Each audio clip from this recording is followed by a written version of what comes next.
तो mad dog वालों ने एक इवेंट किया था थामा के ट्रेलर को रिलीज करने के लिए, जिसमें हमारी श्रद्धा कपूर भी आई थी जो कि स्त्री के फ्रेंचाइज को रिप्रेजेंट कर रही थी। और यहाँ पे मैड डॉग वालों ने ये भी क्लियर कर दिया कि ये स्त्री यूनिवर्स या हॉरर यूनिवर्स नहीं होने वाला, ये होगा mad dog horror comedy universe, मतलब MHCU। हाँ, MCU नहीं, MHCU। तो अब अगर ट्रेलर की बात करें तो सबसे पहले हमें यह दिखाया जाता है कि ये लोग वैम्पायर्स को वैम्पायर ना बोल के बेताल बोलेंगे, जिनको इंसानों की सुरक्षा के लिए बनाया गया है। तो यहाँ पे हमें ये भी क्लियर कर दिया गया है कि पिक्चर का नाम थामा क्यों रखा गया है, क्योंकि जो बेतालों का लीडर होगा उसका नाम होगा थामा। तो यहाँ मुझे लगता है कि जो इनका पिछला लीडर होगा वो मर गया होगा, तो यहाँ पे नवाजुद्दीन सिद्दीकी ने उसकी सीट टेक ओवर कर ली और उसने अपने अरमान क्लियरली बता दिए हैं कि हमें इंसानों से घंटा फर्क नहीं पड़ता और हम उनका खून पिएंगे, इंसानों की सुरक्षा माय फुट, ऐसा ही कुछ मतलब था उसका। तो यहाँ पे नवाजुद्दीन सिद्दीकी बन जाते हैं उनके थामा।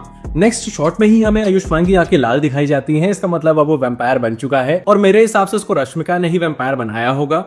और यहाँ वो बिल्कुल कार्टूनों जैसे अपने आप को देख के सरप्राइज हो रहा है कि अरे मेरे बड़े बड़े दांत आ गए हैं, मुझे धूप से डर लग रहा है। और एक वो बहुत गंदा सा पीछे मारता है कि मैं राजमा चावल कैसे खाऊंगा।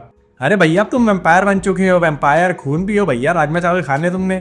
और रश्मिका यहाँ उसके पेट में मार के उसको दिखा भी देती कि तुम्हें कुछ नहीं होने वाला, तुम अमर हो चुके हो, तुम्हें कुछ भी नहीं लगेगा। और ये नवाज और आयुष्मान की कन्वर्सेशन बहुत तगड़ी थी, जब नवाज को बेड़ियों में जकड़ा हुआ होता है और आयुष्मान उससे कहता है कि सर आप कौन है। अबे भाई बटिया डैम्यून गर्र डालने की क्या जरूरत है यार, गर्र गर्र गर्र कर रहे हो तुम लोग, अच्छी खासी मूवी बना रहे हो तुम, उसको तुमको मेमे डालने की क्या जरूरत है यार। चलो खैर। और जब नवाजुद्दीन कहता है कि तुम्हारी इतने में ही फट गई, हमारी फट फट के तेरे सालों में गुफा हो गई।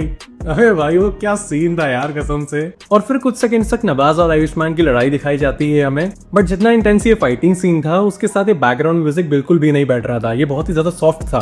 तो हाँ, मेरे हिसाब से यहाँ पे थोड़ा मिसमैच हमें देखने को मिला है। और यार सच बताऊं तो इन्होंने जो पहले ट्रेलर रिलीज किया था जिसमें वो वाली बीट थी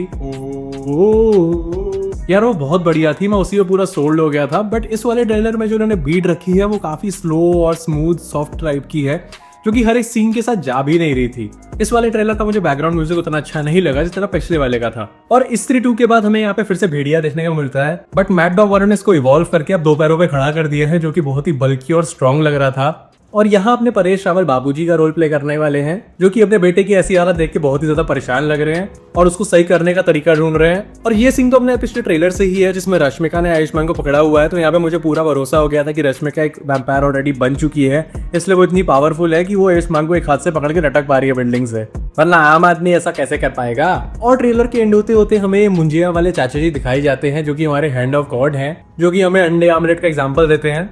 बाकी हाँ, मैं ओवरऑल कहूंगा कि ट्रेलर बहुत बढ़िया था, बट इसमें कुछ चीजें बहुत ज्यादा ओवर एक्टिंग में चली गई थी, जैसे आयुष्मान जी कहीं कहीं पे सिचुएशन ऐसी क्रिएट कर दी गई थी। और अपने नवाज भाई तो अभी भी किक वाले सीन में ही घूम रहे हैं, तो उनको तो क्या ही कहें। बट हाँ, as compare to spy universe अपना स्त्री यूनिवर्स तो काफी अच्छा चल रहा है फिलहाल तक।